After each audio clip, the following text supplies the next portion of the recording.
Voilà, alors aujourd'hui on se rencontre pour parler de haut potentiel intellectuel. Je m'appelle Anne-Laure Massé, je suis neuropsychologue au service à la vie étudiante. Je vais co-animer cet atelier avec Magali Rebattel. Bonjour, je suis également neuropsychologue au soutien à l'apprentissage à la vie étudiante. Alors, au niveau des données qu'on a en neuropsychologie, quand on parle de la définition donc, actuelle du haut potentiel, c'est qu'on prend en compte donc, un potentiel intellectuel qui va être très supérieur à ce qu'on attend en comparaison à l'âge de la personne qu'on va évaluer. Je vais vous en reparler un petit peu plus loin. Il y a une composante qui est en effet héréditaire, qui est avérée, hein, mais on sait aussi que les personnes qui ont un haut potentiel, ça va être aussi influencé environ à 40-50% par aussi une part de l'environnement en fait, hein. Donc, c'est l'environnement qui va exercer aussi une influence quand même décisive sur l'expression, en fait, on dit l'actualisation du potentiel de la personne. Donc, on va avoir un potentiel, on va dire, un peu inné, mais c'est sûr que c'est pas figé non plus complètement dans le temps et ça peut aussi évoluer en ce qui concerne l'expression de ce potentiel. Il y a une implication de plusieurs gènes, donc il n'y a pas un gène de l'intelligence, mais on va trouver un nombre considérable de gènes qui vont être impliqués dans le haut potentiel intellectuel. Alors, qu'est-ce qu'on sait aussi hein, au niveau des informations sur la biologie du HPI? C'est que c'est un cerveau souvent qui est plus efficace. En fait, il consomme moins d'énergie de glucose et ça parce qu'il va cibler les régions qui sont nécessaires au traitement de l'information qu'il a en cours en fait, hein. Et puis aussi, c'est un cerveau qui est plus puissant en quelque sorte. C'est un modèle plus coopératif des différentes zones du cerveau avec une plus grande connectivité aussi entre les deux hémisphères et un meilleur transfert en fait des informations entre les différentes zones du cerveau. Donc, quelque part, il y a un traitement qui est un petit peu accéléré sur le plan cognitif, sur le plan sensoriel. Donc, ça va permettre des analyses, des interprétations, voilà, parfois plus fines de situations complexes, de résolution de problèmes, etc.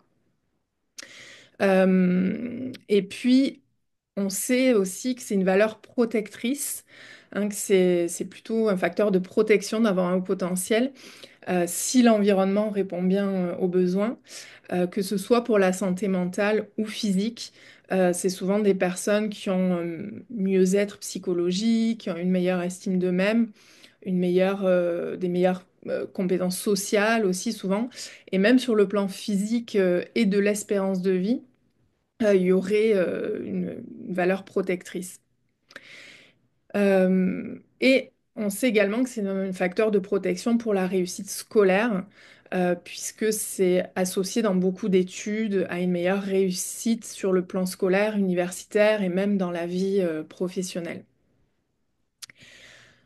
Alors, il existe plusieurs marqueurs développementaux. Si vous vous questionnez, à savoir si vous présentez un haut potentiel intellectuel, ça peut être intéressant de repenser aux signes qui sont connus dans l'enfance. Donc, il y a des indicateurs. On sait que c'est des enfants qui ont bébés, qui vont perdre plus rapidement les réflexes archaïques, qui vont avoir une latéralisation plus rapide. Et il va y avoir plus généralement une précocité du développement cognitif. Donc, par exemple, pour le langage, c'est des enfants qui vont prononcer leurs premiers mots vers 9 mois, les premières phrases vers 18 mois. Rapidement, ils développent un vocabulaire riche. Au niveau de la motricité aussi, souvent ils vont apprendre à marcher avant 1 an, ils vont développer plus rapidement une bonne coordination motrice. Euh, Au niveau perceptif, souvent, ils sont décrits comme ayant des yeux de lynx qui voient tout. Au niveau de la mémoire, une mémoire d'éléphant, hein, les informations rentrent et restent rapidement et restent longtemps et l'accès est facile. Donc, ils mémorisent rapidement, plus rapidement que la moyenne des enfants de leur âge. Et rapidement, hein, tous les processus qu'on dit analytiques, les capacités de raisonnement se développent aussi plus rapidement. Donc tout ce qui est des mises en relation, tout ce qui est la comparaison entre des phénomènes, c'est des choses qui vont se développer plus rapidement et donc ça amène un décalage hein, dans le rythme d'apprentissage. Donc c'est des enfants qui ont des facilités à l'école, au primaire, qui apprennent très vite, sans besoin d'un encadrement serré.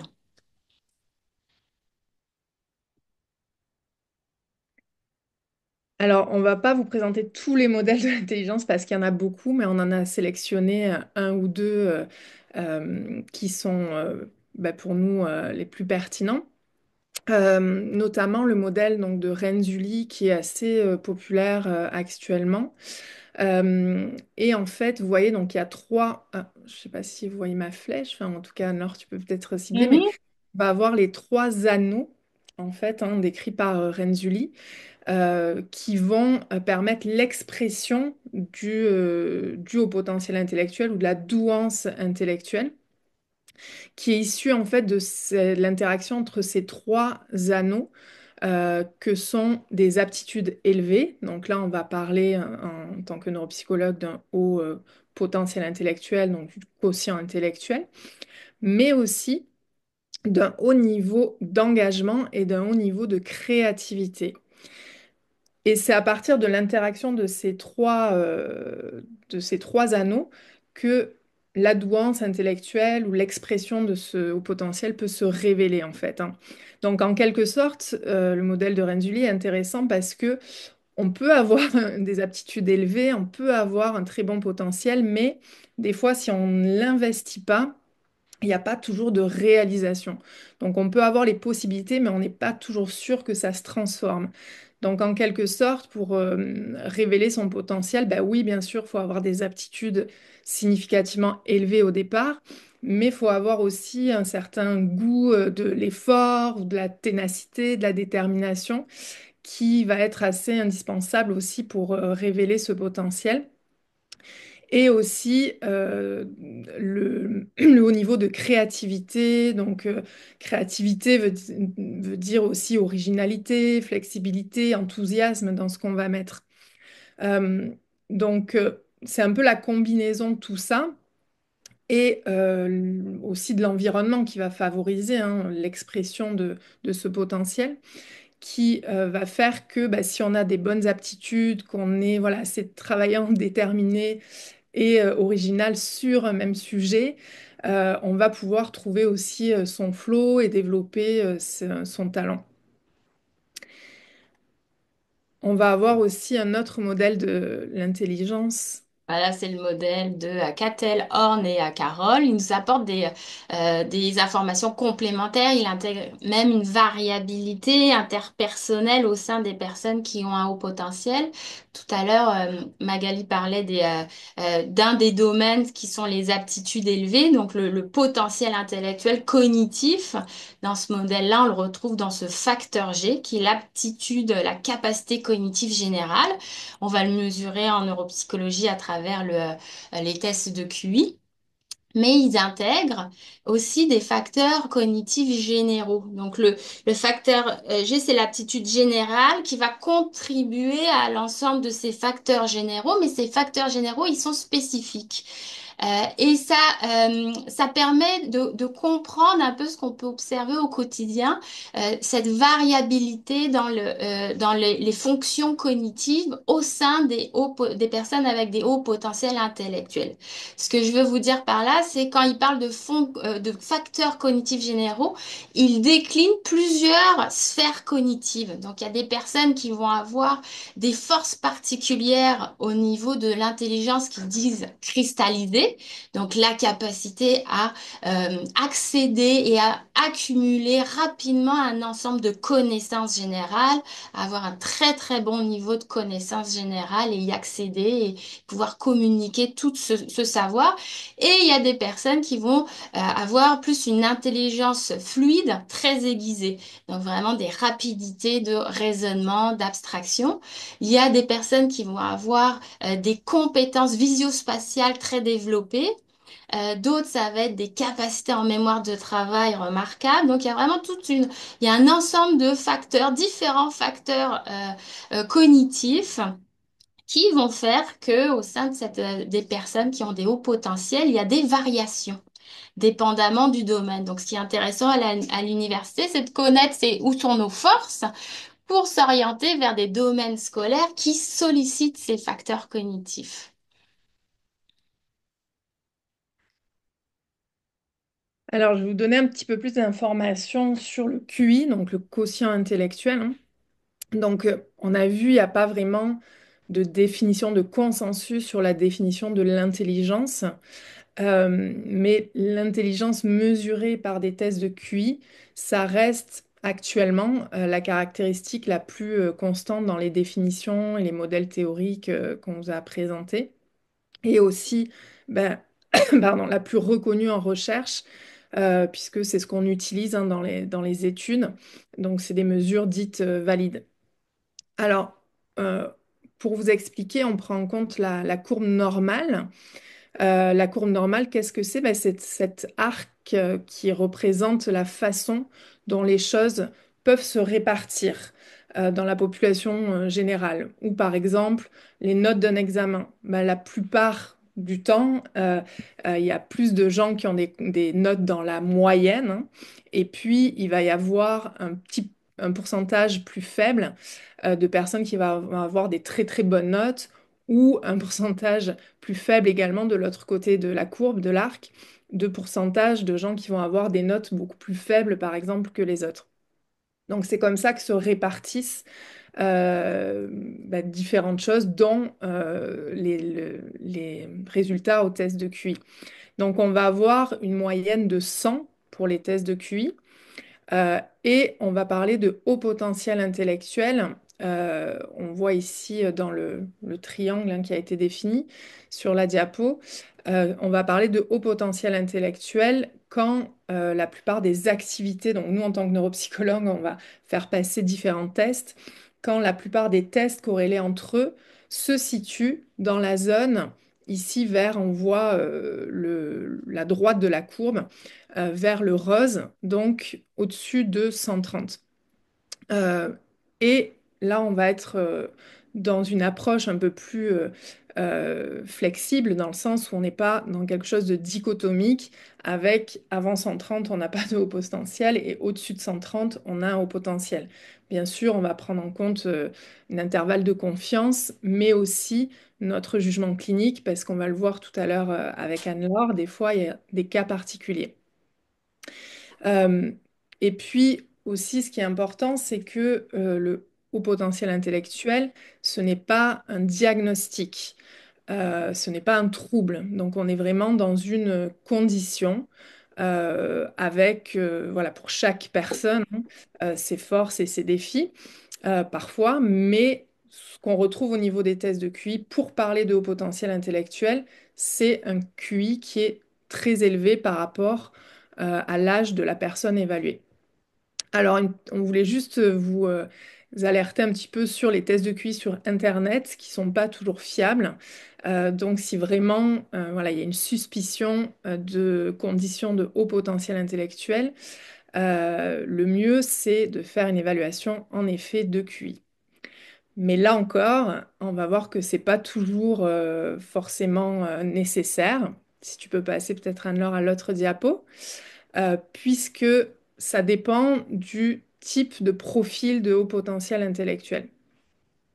Alors si effectivement le profil est plutôt homogène, on va voir que là, c'est pas toujours nécessaire d'évaluer le QI.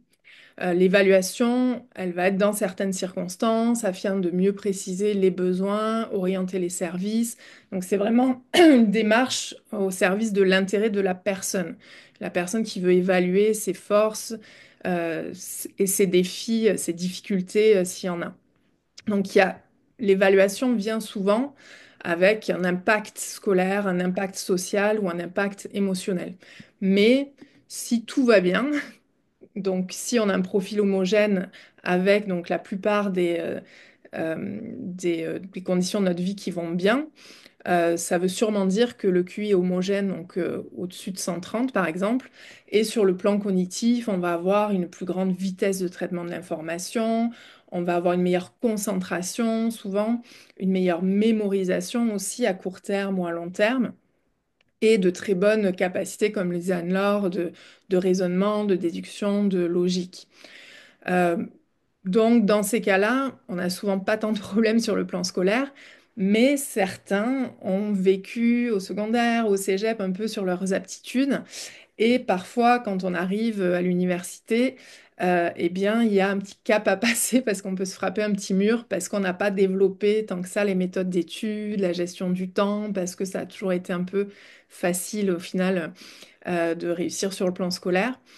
Donc ça, c'est normal hein, pour tout étudiant d'avoir un temps d'adaptation. Et même pour les étudiants qui ont un haut potentiel intellectuel, il peut y avoir des petits défis d'adaptation au départ, même si on a un donc, très bon profil et homogène. Et ça se régularise souvent au bout d'une ou deux sessions. Donc là, il n'y a pas nécessairement besoin d'une évaluation dans ce cas-là. Euh, un autre profil dont on voulait vous parler, c'est le profil où il n'y a pas forcément un haut potentiel intellectuel, puisque comme on l'a vu, il faut, pour parler de haut potentiel intellectuel, qu'on ait l'ensemble ou la plupart des compétences, des fonctions cognitives qui sont évaluées dans la zone très supérieure à l'âge. Parfois, on a des étudiants ou des personnes qui vont avoir une zone de haute potentialité. Donc, on va avoir certaines compétences qui sont effectivement dans le très supérieur. Donc, Anne-Laure, tu peux afficher le petit cercle.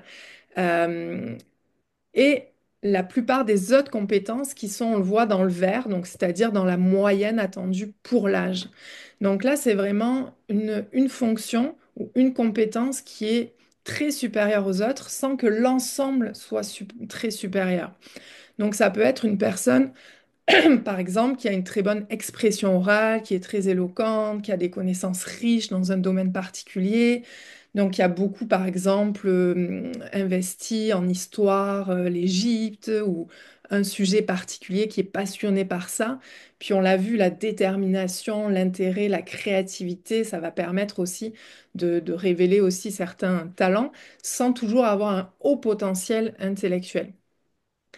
Euh, Parfois, c'est aussi parce qu'on a eu voilà, une stimulation dans l'enfance ou une histoire qui permet de révéler aussi certaines choses qui ont été très stimulées à certains moments du développement de la personne.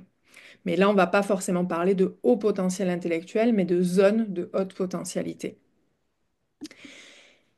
Et puis, un autre profil de haut potentiel intellectuel, mais là, on parle de très haut potentiel intellectuel, donc THPI. Ça concerne donc 0,1% de la population, donc c'est quand même très très rare. Et là, effectivement, on va avoir des caractéristiques cognitives, émotionnelles et comportementales qui vont être propres à ce profil. Et plus on va vers le très haut potentiel intellectuel, plus le cerveau, en fait, va avoir les caractéristiques qu'on a décrites, avec cette vitesse d'apprentissage, cette capacité d'attention, d'abstraction, donc qui sont vraiment des atouts. Mais donc, outre ces caractéristiques biologiques, il va y avoir des manifestations comportementales spécifiques très haut potentiel intellectuel, avec des facteurs de vulnérabilité aussi qui sont des difficultés par contre à rester comme engagés, motivés dans des classes régulières. Donc souvent, hein, on le voit dès le primaire, le secondaire, et on va le voir aussi après, c'est des enfants qui peuvent sous-performer ou décrocher parfois parce que c'est pas assez stimulant. Mais aussi des difficultés à se faire des amis, des difficultés dans l'intégration sociale parce qu'il y a souvent un décalage vraiment plus important avec les autres et un certain isolement social. Et enfin, des problèmes aussi plus de santé mentale, Alors dans l'enfance, ce qui est décrit, c'est souvent des problèmes un peu plus externalisés, c'est-à-dire des problèmes d'opposition, de provocation, surtout chez les garçons. Et puis chez les filles, c'est plutôt anxiété, des fois dépression qui peuvent apparaître avec l'âge, surtout si c'est pas diagnostiqué, ou de régulation émotionnelle, donc avec une intensité, une détermination, mais quelque part un degré très très élevé qui entraîne des problèmes. Donc là, on va plutôt peut-être tomber effectivement dans des troubles associés. Et là, l'évaluation peut être effectivement importante dans ce cas-là. Autre cas de figure où l'évaluation va être recommandée, c'est dans le cas de profils qu'on dit doublement exceptionnels, quand il y a donc un haut potentiel intellectuel qui a été détecté et qu'il se combine avec une autre condition qu'on dit neurodéveloppementale, donc soit un trouble d'apprentissage, dyslexie, dysorthographie, un TDAH avec ou sans hyperactivité ou un trouble du spectre de l'autisme. Alors, on remarque à la littérature sur le sujet, puis on le remarque aussi sur le terrain en rencontrant des étudiants et des étudiantes, hein, on remarque que le HPI, dans ces cas-là, il peut parfois masquer le trouble. Et on voit souvent que l'impact scolaire, il arrive plus tardivement. Souvent, c'est des personnes qui, enfants et à l'adolescence, ont mis en place spontanément certains mécanismes compensatoires, mais arrivé à l'université, ben, ça ne suffit plus. Et c'est là que le rendement scolaire commence à diminuer. Ça peut aussi s'accompagner d'une perte d'énergie, d'une augmentation des symptômes anxieux, dépressifs. Voilà, puis il y a aussi une incompréhension personnelle liée un peu à cette dissonance cognitive, à cet écart cognitif de facilité dans certains domaines et de gros défis dans d'autres domaines cognitifs. Donc là, ça va être important de consulter pour identifier est-ce qu'on est dans ça et aussi bah, mettre un plan d'intervention adapté pour proposer des mesures de soutien qui permettent finalement de traiter le trouble. On va reprendre les trois principaux profils. Donc, quand on parle d'un trouble du déficit de l'attention avec haut potentiel intellectuel, bah, en neuropsychologie, ce qu'on va remarquer, donc c'est des personnes qui vont exceller dans les activités qui impliquent du raisonnement, de l'abstraction verbale, mais que par ailleurs, ils vont beaucoup moins performer dans les activités qui impliquent de l'attention soutenue, de l'attention sélective. C'est des personnes au quotidien qui sont donc qui ont du mal à maintenir la concentration durant la classe, qui sont facilement distraits lors des conversations avec les amis, qui ont du mal à s'organiser, à planifier, à anticiper. Et sachant qu'à l'université, nos ressources attentionnelles et nos ressources exécutives sont plus sollicitées. Bon, ben là, ils se retrouvent à accuser des retards, avoir plus de mal à respecter les échéances et ils peuvent donc se retrouver en situation d'échec scolaire. Alors, donc ici, c'est un deuxième profil. Donc c'est le haut potentiel qui est combiné avec une dyslexie dysorthographie. Donc quand on parle de dyslexie dysorthographie, donc c'est des personnes, ça fait partie des troubles d'apprentissage et c'est des personnes qui ont des difficultés à apprendre à lire de façon automatique. Donc ça leur prend plus de temps et la lecture reste non automatisée par la suite. Plus tard, ils vont être capables de lire de façon moins saccadée, mais les activités de lecture restent souvent plus énergivores que chez les pairs parce que les processus ne sont pas automatisés.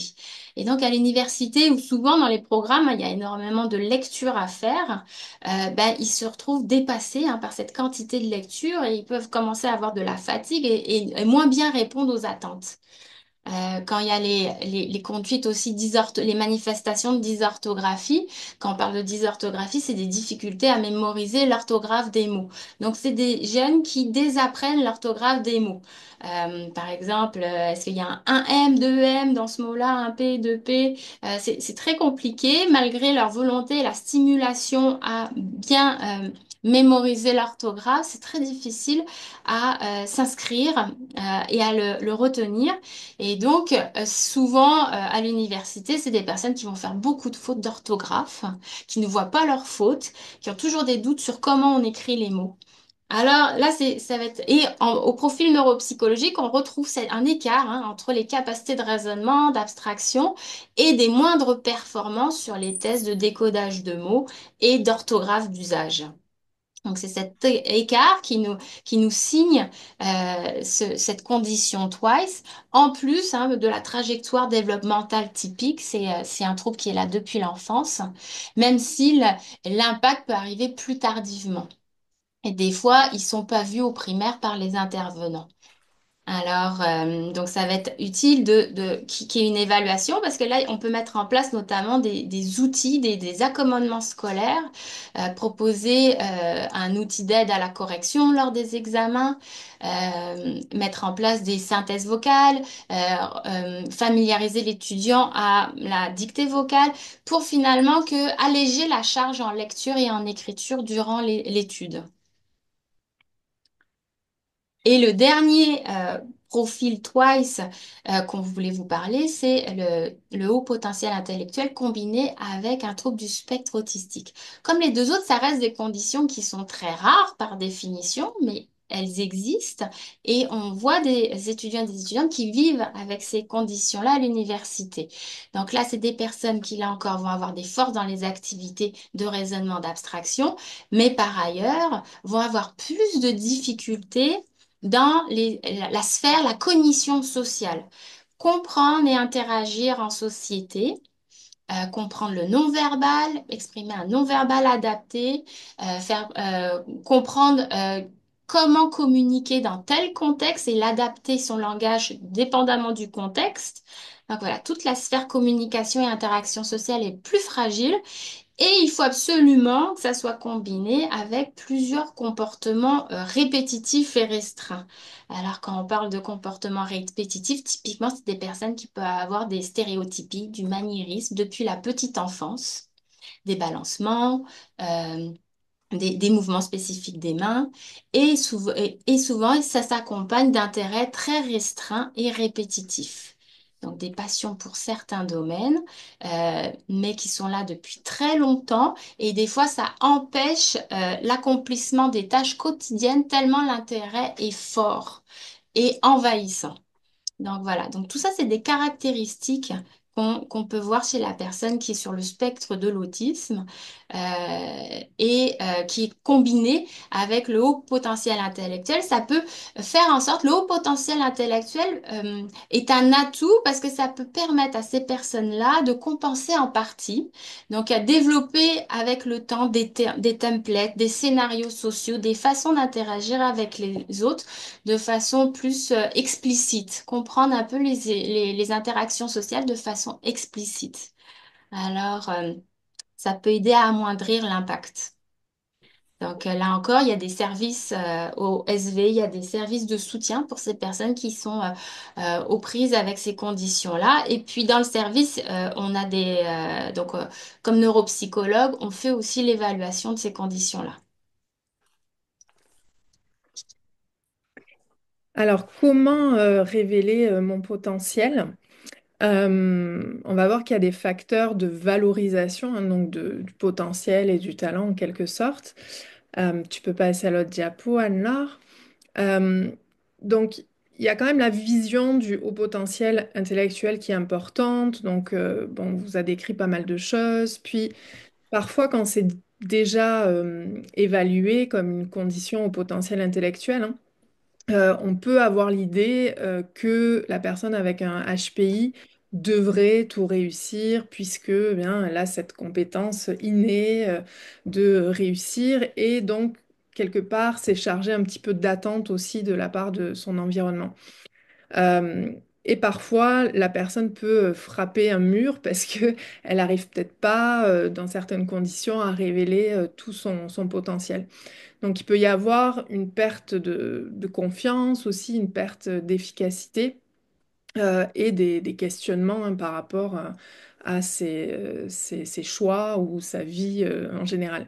Alors, comme on l'a vu hein, tout à l'heure, notamment dans le modèle de Renzulli, c'est que oui, on peut avoir des aptitudes très élevées et ça nous donne une idée des compétences intellectuelles dont dispose la personne, mais ça ne nous dit pas forcément la façon dont la personne va utiliser ses compétences pour atteindre un certain niveau donc de performance ou d'expression de son potentiel.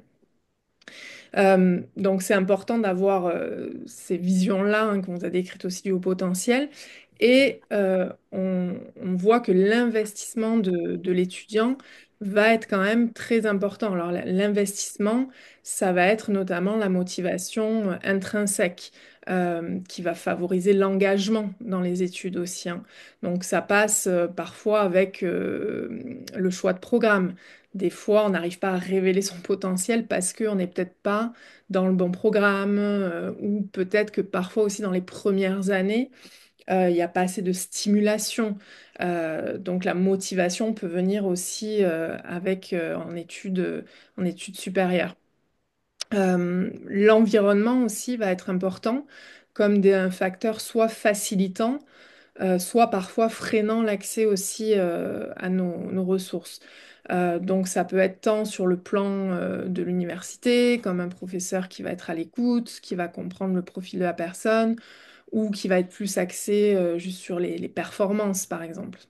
Ça peut être aussi des fois des facteurs financiers, ça peut être des facteurs aussi familiaux, hein, des parents qui peuvent parfois mettre la pression pour accéder à certaines études comme de médecine ou de droit. Donc ça, il faut aussi prendre en compte que l'environnement va pouvoir permettre de révéler son potentiel. Et si on arrive à trouver un équilibre, c'est encore mieux, notamment sur le plan émotionnel avec, ben, comme pour tout le monde, hein, quand même une bonne hygiène de vie et qui va favoriser bien sûr le fonctionnement. Et puis aussi ben, une estime de soi, une gestion de l'anxiété, notamment de performance, hein, qu'on voit beaucoup à l'université, qui va être importante. Bon, notamment, on a vu dans le cas de vulnérabilité, de double exceptionnalité, par exemple, des personnes qui ont un TDAH associé ou une dyslexie, etc., peuvent parfois être plus en difficulté. Donc ça peut jouer aussi sur ben, la santé mentale.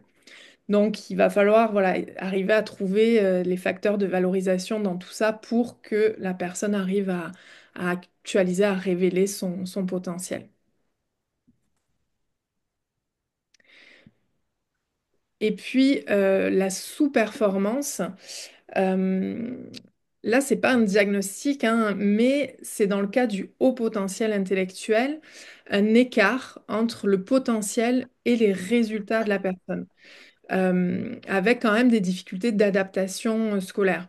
Donc, il y a un sentiment quand même de ben, il y a des questionnements, pourquoi j'y arrive pas, alors que ben, soit j'ai une condition de haut potentiel qui a été révélée, soit ben, la plupart des gens nous disent que j'ai un très bon potentiel intellectuel. Euh, et il y a un décalage entre voilà, ce potentiel et ces résultats. Donc là, ça vaut souvent le coup de faire une évaluation, par contre, hein, pour voir si effectivement il n'y a pas des facteurs de vulnérabilité amenant à la sous-performance. Alors, ces facteurs, ça peut être un faible niveau de motivation intrinsèque. Donc, ben, comme je l'ai un peu dit juste avant, un choix de programme qui n'est pas tout à fait adapté, qui ne correspond pas à ses valeurs, par exemple. Ça peut être un niveau d'anxiété de performance, mais qui est vraiment très élevé. Donc, on le voit parfois dans les personnes qui ont un potentiel intellectuel où il y a un perfectionnisme et le perfectionnisme peut être moteur hein, parce qu'on a envie de se surpasser, mais parfois, si c'est trop dans la compétition, dans la comparaison, ça peut devenir plus toxique. Et il y a comme une paralysie avec un blocage en quelque sorte des processus de réflexion, d'organisation. Euh, et ça peut arriver aussi parfois avec des jeunes qui sont habitués à performer, hein, comme on disait dans les premières années, qui ont souvent des rétroactions positives de l'environnement sur ben, leurs études, leurs résultats scolaires, et qui, à un moment donné, se trouvent plus en difficulté pour une raison ou une autre. Et leur estime de soi est très liée justement à leur performance scolaire. Donc là, ça peut affecter leur estime d'eux-mêmes. Il peut y avoir aussi des difficultés personnelles, hein, relationnelles, financières, des attentes élevées de l'environnement, comme on l'a vu par exemple au niveau familial, ou même une pression sociale, sociétale de faire des études longues. Euh, et dans les cas de double exceptionnalité, aussi comme l'a décrit Anne-Laure, des stratégies de compensation qui deviennent insuffisantes au fur et à mesure que les exigences scolaires s'élèvent. Donc avec des fois des ressources qui sont plus limitées et le trouble qui va s'illustrer comme pour les dyslexiques, pardon, pour les lectures, ou les TDAH, la procrastination, être dernière minute. Donc là, il va y avoir vraiment un impact sur l'estime de soi et donc sur la performance. Alors, on va vous parler maintenant des supports qui existent à l'université.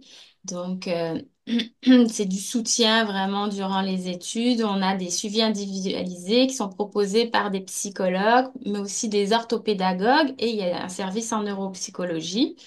Alors, on a aussi des rendez-vous éclairs. Ça, c'est si vous avez une question très spécifique en lien avec votre situation d'apprentissage, vos méthodes d'études. Ben, vous pouvez prendre rendez-vous et c'est des consultations qui sont gratuites. Celle-ci, c'est 20 minutes pour des questions très spécifiques. Puis vous pouvez utiliser ce lien pour pour avoir l'information et puis prendre rendez-vous. Alors, il existe aussi au sein des SV des ateliers, des formations en ligne, comme vous avez fait pour aujourd'hui, hein, tout est indiqué dans le calendrier de la vie étudiante, mais il y a aussi des différents groupes d'entraide, notamment sur le TDAH. Alors, donc vous pouvez, pour ceux que ça intéresse, qui aimeraient creuser un peu la question, ben, il y a différents livres qui peuvent être intéressants, assez actuels, qui peuvent vous donner un apport complémentaire. Il y a aussi des vidéos balado. Puis, vous pouvez aussi consulter l'association québécoise sur le haut potentiel.